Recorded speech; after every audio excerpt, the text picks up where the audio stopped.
আসসালামু আলাইকুম আমার দুষ্টু মিষ্টি আপুমনি আর ভাইয়ারা। তোমরা সবাই কেমন আছো? আলহামদুলিল্লাহ, আল্লাহর অশেষ রহমতে তোমাদের দোয়া আর ভালোবাসায় আমি তো বিন্দাস ঝাক্কাস আছি। আশা করি তোমরাও খুব ভালো আছো। আজকে তোমাদের সাথে আমি আমার একটি ঘোরাফেরার ব্লগ শেয়ার করব। আশা করি আমার আজকের ব্লগটি তোমাদের কাছে ভালো লাগবে।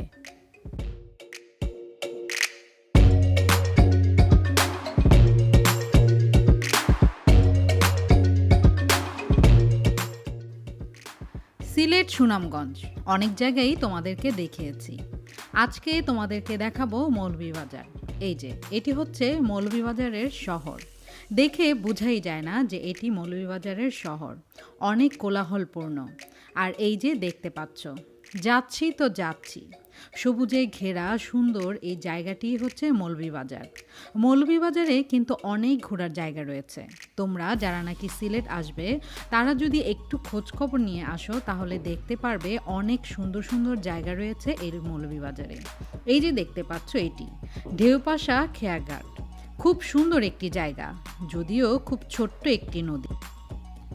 এই খেয়াঘাটের এই জায়গাটিতে আমি নিজেও এবার প্রথম গিয়েছি। খুব সুন্দর পরিবেশ, বিশেষ করে কোলাহল মুক্ত। যদি সুন্দর পরিবেশে একটু নৌকা ভ্রমণ করতে চাও তাহলে অবশ্যই এই খেয়াঘাটে চলে আসতে পারো। আর এটির যাতায়াত ব্যবস্থা খুবই সহজ, একদম রোডের পাশে।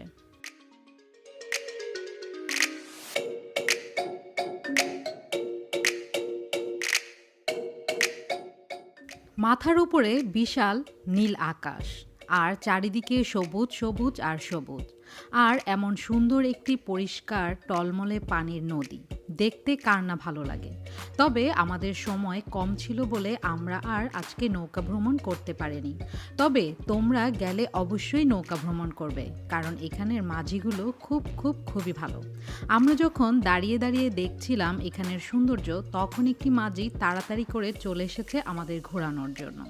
কিন্তু আমরা তো নৌকায় উঠব না, তাই চাচা মিয়াকে খুশি করার জন্য কিছু সালামি দিয়ে চলে আসলাম। আসলে এমন খেটে খাওয়া মানুষদেরকে সাহায্য সহযোগিতা করা আমাদের একান্ত দায়িত্ব, কারণ ওনারা কিন্তু খেটে খায়। ওনারা চাইলে ভিক্ষা করে খেতে পারতেন, কিন্তু ওনারা কিন্তু তা করেন না। তাই আমরা তাদেরই সাহায্য করব যারা নাকি মুখ ফুটে কারো কাছে হাত পাতেন না। তাদেরকে আমরা সেদে নিজেদের সাধ্যমতো সাহায্য সহযোগিতা করার চেষ্টা করব।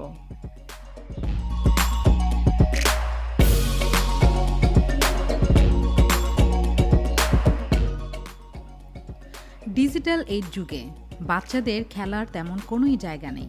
তাই বাচ্চাদেরকে মাঝে মাঝে সপ্তাহে একদিন বা সপ্তাহে একদিন সময় না পেলে অন্তত মাসে একদিন ওদেরকে নিয়ে এমন সুন্দর জায়গায় ঘোরাফেরা করা উচিত।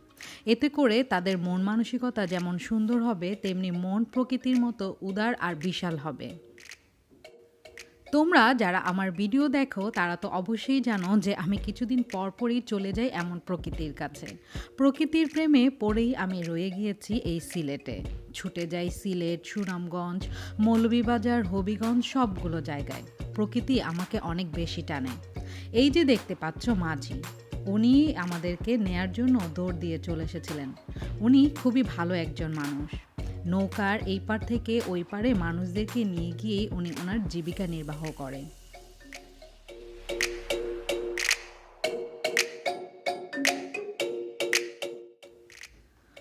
মৌলভীবাজারের সুন্দর সুন্দর জায়গা ঘুরতে হলে এবং সুন্দর প্রকৃতি উপভোগ করতে হলে অবশ্যই তোমাদেরকে আগে সিলেট আসতে হবে। সিলেট শহর থেকেই তারপরেই তোমাদেরকে বের হতে হবে মৌলভীবাজারের উদ্দেশ্যে। মাইক্রোযোগে প্লাস অন্যান্য যানবাহন রয়েছে মৌলভীবাজার আসার জন্য। তবে সারা দিন ঘুরে যদি মৌলভীবাজারের সব জায়গাগুলো দেখতে চাও তাহলে অবশ্যই আমি বলবো তোমরা একটি মাইক্রো ভাড়া করে নিবে। গাছটি যে দেখলে, গাছটি আমি প্রথম ভেবেছিলাম লজ্জাবতী গাছ, আসলে সেটি লজ্জাবতী না। তবুও সবুজ গাছের মধ্যে আলতো করে হাত ছুঁয়ে দিতে আমার কাছে খুবই ভালো লেগেছিল, কারণ পাতাগুলো ছিল একদম নরম।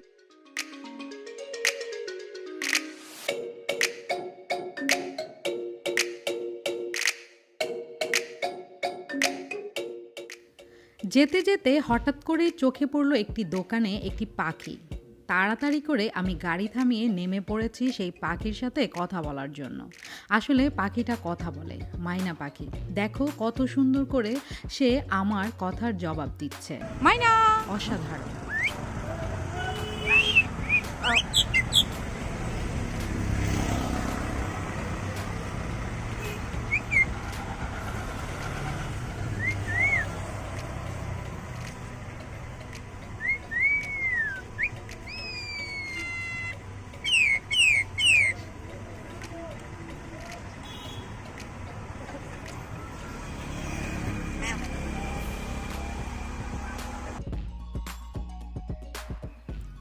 পুরন কথা নতুন করে বলে নেই, তোমরা যারা আমার ভিডিও প্রথম দেখছো তারা অবশ্যই আমার চ্যানেলটি সাবস্ক্রাইব করে বেল আইকনটি ক্লিক করতে ভুলবে না, যেন আমি ভিডিও আপলোড করার সাথে সাথেই তোমরা তা পেয়ে যাও।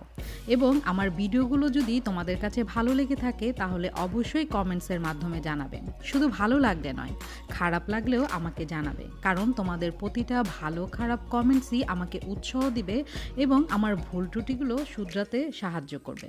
আর যারা নাকি তোমরা সবসময় আমার ভিডিও দেখো তাদের জন্য অন্তরের অন্তঃস্থল থেকে অনেক অনেক ভালোবাসা আর দোয়া। এই তো তোমাদের সাথে কথা বলতে বলতে চলে এসেছি কোথায় দেখো, পানসি রেস্টুরেন্ট। তোমরা যারা আমার ভিডিও রেগুলার দেখো তারা তো জানো আমি পানসির অনেক ভক্ত। খাওয়া মানেই হচ্ছে পানসি। এটি কিন্তু সিলেটের পানসি নয়, এটি হচ্ছে মৌলভীবাজারের পানসি।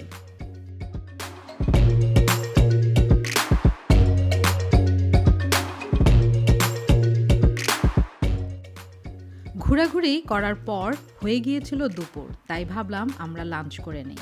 আর লাঞ্চ করতে এসে পড়েছিলাম এই পানসি রেস্টুরেন্টে।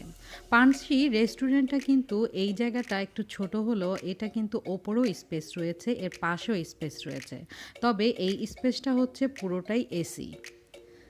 পানসিতে যাওয়ার কারণই হচ্ছে এই পানসি রেস্টুরেন্টের খাবার খুবই স্বাস্থ্যসম্মত আর ভালো, আমার কাছে ভালো লাগে, বিশেষ করে এখানের বাঙালি খাবারগুলো। অনেকেই আমরা যখন বাইরে ঘোরাঘুরি করি তখন কিন্তু ফাস্টফুড বা চাইনিজ আইটেমগুলো একদম খেতে ভালো লাগে না, ইচ্ছে করে ডাল ভাত ভর্তা খেতে। তাই চলে যেতে পারো তোমরা যারা নাকি ভর্তা ভাজি পছন্দ করো, দেশীয় মাছ পছন্দ করো, তারা দৌড়ে চলে আসতে পারো এই মৌলভীবাজারের পানসি রেস্টুরেন্টে।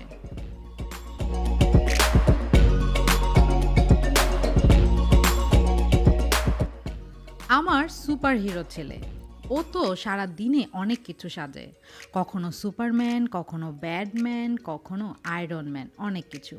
এই যে দেখতে পাচ্ছ চলে এসেছে আমাদের খাবার, একটা হচ্ছে লতির দিয়ে শুটকি, আর এটা হচ্ছে শুটকি। সিলেটে কিন্তু অনেক বড় শুটকি বাজার রয়েছে, তোমরা যদি সিলেটে ঘুরতে আসো তাহলে অবশ্যই এই শুটকি বাজার থেকে খুব ভালো মানের শুটকি নিয়ে যেতে পারো। আর এই যে দেখতে পাচ্ছ এখানে অনেক ধরনের ভর্তা, তবে সব খাবার যেহেতু একসাথে আসে না তাই আমি সব খাবার তোমাদেরকে একসাথে দেখাতে পারিনি। আর আমার উনি তো খাওয়ার সময় ভিডিও করা একদম পছন্দ করেন না, তাই যতটুকু পেরেছি তোমাদের জন্য অল্প অল্প করে শ্যুট করেছি।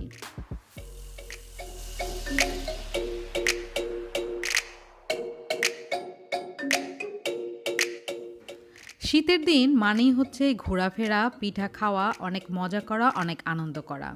তোমরা চাইলে এই শীতের সময়টা নষ্ট না করে চলে আসতে পারো সিলেটে।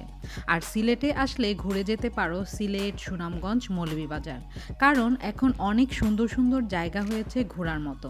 আর ঘুরলে আমার বিশ্বাস তোমাদের ভালোই লাগবে।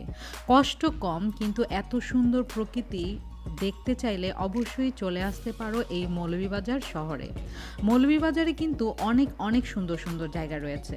তোমরা যদি কেউ সিলেটে বেড়াতে আসো অবশ্যই আমাকেও জিজ্ঞেস করতে পারো, আমি জেনে তোমাদেরকে জানিয়ে দিব, কারণ তোমরা আমার কলিজার টুকরো ভাই বোন বলে কথা। তোমাদের সাথে আমি দেখা করতে না পারলেও অন্য যে কোনো সাহায্য সহযোগিতা আমি করতে পারবো ইনশাল্লাহ। এতটুকু বিশ্বাস তোমরা আমার ওপর রাখতে পারো।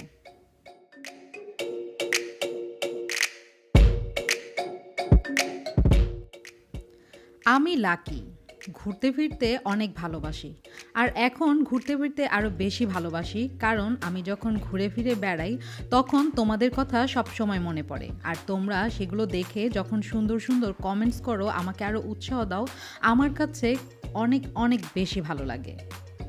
মৌলভীবাজারের আরও অনেকগুলো জায়গায় আমি ঘুরে ঘুরে তোমাদেরকে দেখাবো। আশা করি সেই জায়গাগুলো তোমাদের ভালো লাগবে। সবসময় তোমরা আমার পাশে যেভাবে ছিলে আছো, আশা করি সবসময় তোমরা ওইভাবে থাকবে। আর কমেন্টসের মাধ্যমে আমাকে জানাবে আমার ভিডিওগুলো কেমন হচ্ছে আর কেমন ভিডিও তোমরা দেখতে চাও। যদিও রান্নাবান্নার ভিডিওগুলো আমার কাছে একটু হার্ড লাগে ঘোরাফেরা থেকে, তবুও তোমরা যদি আমাকে বলো কোনো রেসিপি বা রান্নার কোনো ভিডিও দেখতে, তাহলে অবশ্যই আমি সেটাও তোমাদের জন্য করব। আর এই যে দেখছো বাইরে খেয়েছি আর পান খাবো না, সেটা কি হয়? পান খেতে খেতে আমি তোমাদের কাছ থেকে বিদায় নিয়ে নিচ্ছি। তোমরা সবাই ভালো থেকো, সুস্থ থেকো, সুন্দর থেকো। আমার জন্য বেশি বেশি দোয়া করো, আর আমিও তোমাদের জন্য অন্তরের অন্তঃস্থল থেকে অনেক অনেক দোয়া করি। আল্লাহ হাফেজ।